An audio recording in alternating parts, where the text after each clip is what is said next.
안녕하세요. 뉴스로 바라본 세상 잡초근성입니다. 제 영상을 꾸준히 보신 분들이라면 여러 가지 객관적 지표에 의해서 현재 대한민국의 상황이 아주 심각한 경기 침체로 흘러가고 있다. 이렇게 많이들 공감을 하실 겁니다. 여기에 보란 듯이 정부가 발표를 했어요. 아직은 위기 상황이 아니다.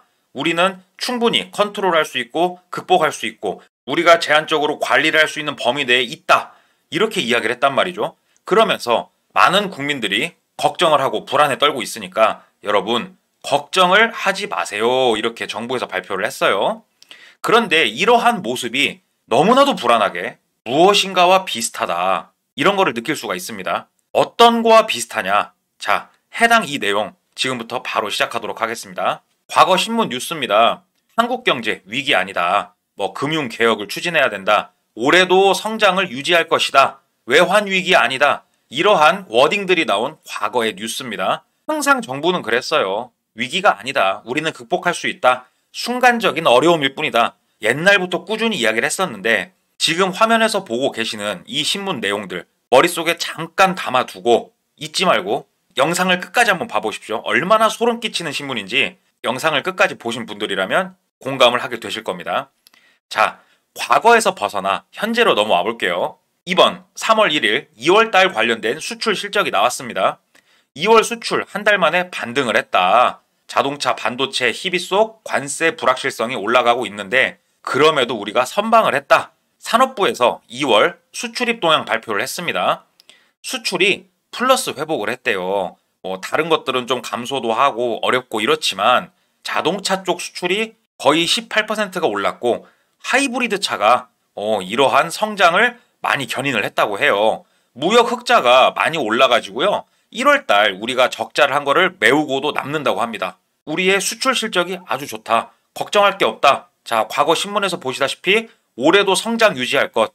성장 잘하고 있네요. 그 다음 583조 문제 없다. 무엇이 583조냐고요? 가계대출이 역대 최고를 찍고 있죠. 그런데 금융당국에서는 바꿔 말하면 정부겠죠. 정부에서는 아직 우려할 수준이 아니다.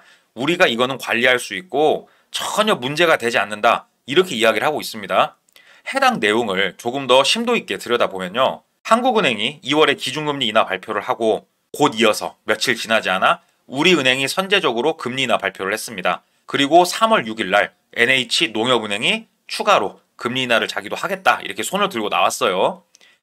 자세한 내용은 영상의 내용을 읽어보시고 주담대부터 시작해서 개인신용대출까지 0.2에서 0.4%포인트 금리 인하를 실행을 했습니다. 그러면 지금 우리은행하고 NH농협은행 두 군데에서 금리 인하 실시를 했지 않습니까? 이거를 딱 지켜보고 있는 금융당국이 한마디 합니다. 나머지 은행들 니네들 이자 장사 그만하고 우리 한국은행 기준금리 반영해서 금리 내려라. 니들이 지금 돈놀이 할 때냐? 이렇게 말을 했다는 겁니다. 대한민국 정부는 지금 이자가 너무 높다. 이자를 낮춰서 유동성을 조금 더 활발하게 풀어라. 돈이 시중에 돌게 만들어라. 이러한 시그널을 대놓고 하고 있는 거예요. 은행을 압박을 하고 있는 겁니다. 기사 본문을 좀 보겠습니다. 이렇게 금리를 내리고 은행들한테 압박을 가하면서 어떠한 대출이 늘었냐. 이게 가장 중요한데요. 가계대출을 부채질한 최고로 많이 오른 게 뭐냐? 주택담보대출. 결국은 또 부동산입니다. 또 부동산. 부동산에서 결국은 헤어나올 수가 없고 이렇게 되면은 정부가 이자를 낮춰라. 유동성을 풀어라. 무엇을 위해서 이런 말을 했다? 주택담보대출. 부동산을 위해서 이런 말을 했다. 이거는 결과를 보니까 명확하게 나오는 거고요. 3조 원 정도가 늘었어요. 주택담보대출 잔액이 3조 원이 늘었다고요. 한 달 사이에. 지금 틀어 막아도 모자랄 판에 3조 원이 늘은 그러한 상황인데요. 자, 다음 걸 보게 되면은 이게 더 가관입니다. 이렇게 주택담보대출 금액이 계속 늘고 있고 가계대출 총액이 연일 최고치를 갱신을 하고 있는데 정부는 걱정할 거 없다. 그렇기 때문에 규제 정책을 검토하고 있지 않다. 규제 정책을 왜 검토 안 하겠습니까? 간단합니다. 아직 우려할 수준이 아니기 때문에 시중에 아파트 가격, 부동산 가격 더 올려야 돼. 사람들이 국민들이 빚도 더 내야 되고 돈이 더 많이 풀려야 돼. 왜? 지금은 우려할 수준이 아니기 때문에. 아니 정부에서 이 똑똑한 양반들이 이렇게 말할 때는 우리도 그렇구나 하고 머리를 좀 긁적긁적 해야 됩니다. 내가 잘못 알고 있었구나. 나는 경기 침체인 줄 알았는데 정부에서는 우려할 수준이 아니라고 이야기를 하는구나. 아, 그렇구나 하고 다른 여러 가지 세상 돌아가는 이야기들을 봤어요. 잠깐 구독, 좋아요 잊으신 거 아니겠죠? 자, 최신 뉴스입니다. 3월 4일 뉴스고요. 빚을 못 갚는 서민, 소상공인들, 이 사람들 나라가 갚아준 돈 17조 원 역대 최고를 찍었다라고 뉴스가 나왔습니다. 대위 변제액이 전년 대비 18%가 늘었다고 해요. 빚을 못 갚는 겁니다. 서민들이나 소상공인들이 빚을 못 갚고 있는 그런 상황이 지금 벌어지고 있는 와중인데요. 금융공기업 대위 변제액 추이를 보시게 되면요. 19년도에 5조 7천억이었던 이러한 규모가 24년에는 16조 3,100억 정도로 늘었습니다. 3배 정도가 늘은 거예요. 3배. 여기서 대위 변제액, 이게 뭔가가 중요합니다. 대위 변제는요. 차주가, 그러니까 돈을 빌린 사람이 원금 상환을 못할 때 정책기관이 대신 은행의 빚을 갚아주고 이 사람들한테 천천히 돈을 받는 이런 겁니다. 여기서 말하는 정책기관, 이 사람들이, 이 기관들이 어떠한 돈으로 대위 변제를 해줄까요? 간단합니다. 제 이야기를 듣고 있는 그리고 저 모두의 돈, 즉 세금이라고 생각하시면 됩니다. 이게 뭐 종목이 여러 가지 있겠지만 결국은 모두가 낸 돈이 모여 있는 건 세금이라고 보면 되니까 세금으로 대위 변제를 해주고 있는데 그 금액이 역대 최고치를 찍고 있다. 그런데 대위 변제액이 가장 많은 곳이 어디? 주택도시보증공사. 아, 부동산 또 나옵니다. 부동산 경기 침체가 지금 나왔다고 하는데 주택도시보증공사에서 그래서 돈을 막 지금 미친 듯이 풀어가지고 틀어막고 있는데 정부에서 방금 뭐라고 했죠? 아직 우려할 수준이 아니다. 아, 그렇구나. 이렇게 사람들이 돈을 못 갚고 대위 변제를 해주고 그래도 우려할 수준이 아닌 거구나. 좋습니다. 여기까지도 우리가 뭐 착각을 했다고 쳐볼게요. 그 다음으로 본 게 홈플러스. 이번에 워크아웃을 신청을 했습니다. 운영자금 조달에 어려움이 예상이 된다. 왜? 신용등급이 떨어져가지고. 아니, 홈플러스가 장사가 안 되나? 하고 봤습니다. 홈플러스 실적 추이를 보니까 16년도에는 영업이익이 노란색입니다. 약 3천억 정도의 영업이익을 냈었어요. 그런데 21년도부터 마이너스 1,300억, 2,600억, 1,900억 매년 천문학적인 적자를 보고 있는 와중이었습니다. 그러다가 이번에 빵 하고 터트린 거예요. 더 이상 일이 심각해지기 전에 우리 만세를 한번 부르겠다 이건데 여기서 동종업계, 이마트나 롯데마트 이 사람들은 뭔가 공감을 못 하겠대요. 이게 무슨 말이냐면은 오프라인 판매 채널이 처한 어려움에는 공감을 한다. 하지만 회생 절차, 워크아웃을 신청한 거에는 우리는 이건 좀 이례적이다. 공감을 할 수 없다. 이렇게 이야기를 한 건데 홈플러스가 먹튀를 하는 게 아닌가. 아니면은 먹튀를 하려고 그동안 알짜배기 같은 땅들은 정리를 하고 미친 듯이 채권들을 발행을 하고 돈을 긁어 모아서 이번에 터트린 게 아닌가. 이런 생각이 드는 건데요. 자, 홈플러스가요. 이번에 워크아웃을 신청을 하면서 뭐 여러 가지 채권 상환 유예받고 하지만 나머지 뭐 상거래 채무는 회생 절차에 따라 변제되고 막 이런 것들이 나왔어요. 여러 방법과 법적인 절차를 통해서 변제가 이루어지겠죠. 이게 중요한 게 아닙니다. 이번 홈플러스 사건을 바라보면서 우리가 키포인트로 생각을 해야 되는 것은 전혀 예상하지 못한 곳에서 사건이 터지고 있다는 것입니다. 홈플러스 다음엔 어디에서 터질까? 아무도 예측을 할 수가 없었어요. 우리는 건설사에서 문제가 터질 거라고 많이들 예측을 했었습니다. 하지만 전혀 뜬금없는 홈플러스에서 사건이 터졌습니다. 마치 티몬이 생각나는 그러한 사건이죠. 홈플러스 다음이 어딜까요? 알 수가 없어요. 시장에서 제일 무서운 게 뭐라고 했죠? 불확실성입니다. 불확실성이 너무나 크게 우리에게 다가오는 그런 사건이 이번 홈플러스 워크아웃 기업 회생 절차 시작을 한 그러한 사건입니다. 자, 이렇게 기업도 상황이 너무 안 좋아요. 어디서 뭐가 터질지를 몰라. 그래도 걱정하지 마십시오. 왜? 아직 우려할 수준이 아니기 때문에. 자, 그래요. 기업은 또 이제 그렇다 치고 그 다음을 한번 바라봤습니다. 엄청나게 크게 문제가 되고 있는 악성 미분양에 대한 뉴스가 연일 이어서 나오고 있습니다. 악성 미분양 차고 넘치는데 3월 이제 지방에서 공급 쇼크가 이루어질 것 같다. 전국적으로 미분양 주택 현황을 보게 되면은 7만 2천 가구 정도가 있다고 합니다. 이 중에 지방이 5만 2천 가구예요. 대부분입니다, 지방이. 지방은 지금 난리가 나게 생겼고 이거를 틀어 막으려고 LH공사를 이용을 해가지고 3천 가구 정도 우리가 사드리겠다고 이야기를 하는데 언발에 오줌 누기 수준이 아니고요. 언발에 눈물 한 방울 떨어뜨리는 그런 수준이에요. 삼천가구면.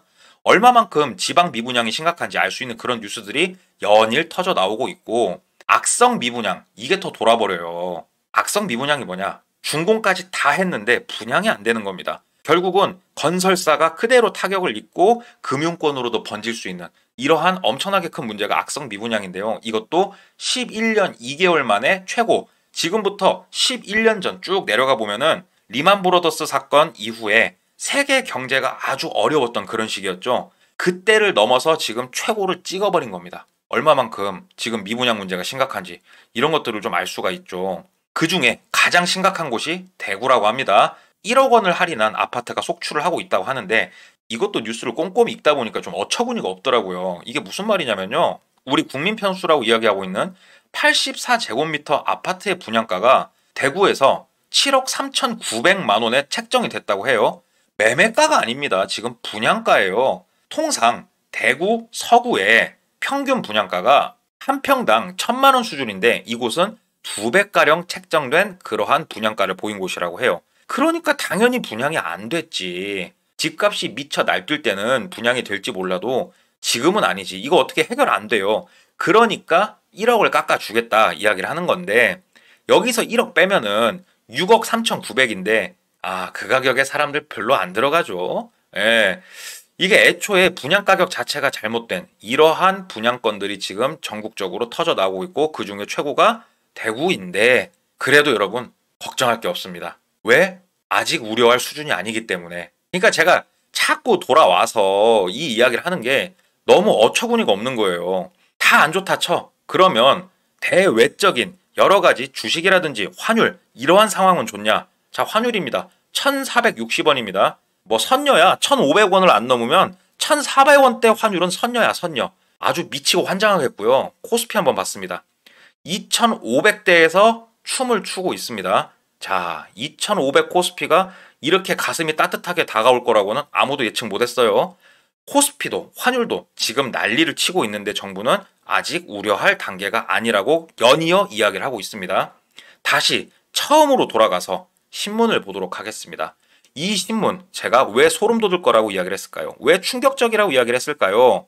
한국 경제 위기 아니다. 뭐 금융개혁 추진해야 된다. 뭐 성장을 유지할 것 같다. 외환 위기 아니다. 지금 정부가 하고 있는 이야기를 똑같이 하고 있는 이 신문, IMF가 터진 그 해에 나온 신문입니다. IMF가 터지기 몇 달 전에 대한민국 정부에서는 한국 경제 위기 아니다고 했고요. 외환 위기 아니다고 했고요. 성장 유지할 거라고 연일 이야기를 했었습니다. 그리고 나서 보란 듯이 몇 달 있다가 IMF가 터졌는데, 이때 제대로 미리 알고 대처할 수 있는 국민들은 거의 없었습니다. 현재 모습이 이때와 무엇이 다른가? 도대체 우리는 몇 달 뒤에 어떠한 금융 문제, 대한민국의 문제가 생길지 모르는 그러한 시기에 살고 있고, 이토록 많은 미분양부터 시작해가지고 대위 변제부터 시작해서 기업이 망하고 회생하는 이 와중에 그럼에도 정부는 아직은 문제 없다라고 이야기를 하고 있기 때문에 너무 걱정이 된다. 신문에서 이야기하고 있는 이 시기가 너무 오마주 되는 게 아닌가, 이러한 생각이 듭니다. 정리를 해보자면 아직 문제 없다는 정부,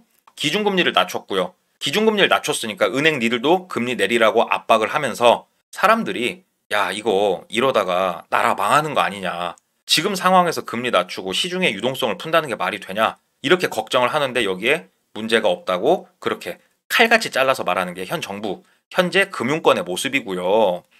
대위 변제 금액 역대 최고 찍었고요. 이 말은 뭔 말입니까? 부실 부채를 국가가 덮어주고 있다는 얘기죠. 홈플러스 제2의 티몬 사태가 될까, 여러모로 공포가 지금 다가오고 있고, 소규모 납품처는 데미지를 입을 수밖에 없어요. 워크아웃을 통해서 돈을 받으려면 일반적으로 받는 것보단 시간이 걸리잖아요. 소규모 납품처는 이거를 버티질 못합니다. 그리고 더 중요한 건 뭐죠? 다음은 어디서 이러한 기업 망하는 사건이 터질지 아무도 예측이 더 이상 되지 않는다라는 거예요. 이게 그래서 홈플러스 사건이 매우 우리에게 크게 다가온다, 이렇게 생각할 수가 있고, 미분양 물량 더 이상 못 버티고 터져 나오고 있습니다. 분양을 미뤘던 건설사들이 더 이상 못 버티고 분양을 시작하고, 그것은 고스란히 미분양 물량으로 튀어나오고 있는 그러한 상황입니다. 여기에 여전히 환율은 높고요. 코스피는 낮고요. 대출 총액은 최고를 찍고 있고요. 그럼에도 문제가 없다고 이야기하는 현 정부의 모습이 과거 이 신문 때 IMF 때와 너무 비슷한 것 같아서 두려움이 몰려올 따름입니다. 자, 판단은 여러분들이 하셔야 됩니다. IMF 때와 지금은 한국의 경제 규모가 굉장히 많이 다릅니다. 우리는 외환 보유고도 그때하고 비교를 하면은 어마어마하게 우리가 축적을 해놨고요. 경제 규모도 굉장히 커졌습니다. 과거처럼 쉽게 무너지진 않겠지만 그럼에도 현재 정부가 괜찮다, 문제 없다라고 이렇게 말할 수 있는 상황인가? 저는 이러한 부분들이 조금 의심스럽고 염려가 돼서 여러분들하고 함께 여러 가지 정보들 공유해봤습니다. 오늘 이야기 유익했다면 구독, 좋아요 부탁드리고요. 아래 보이는 메일 주소로 여러분 일상의 많은 이야기 제보 부탁드리도록 하겠습니다. 저는 잘 준비해서 다음 시간에 찾아뵙기로 하고요. 이상 잡초근성이었습니다. 감사합니다.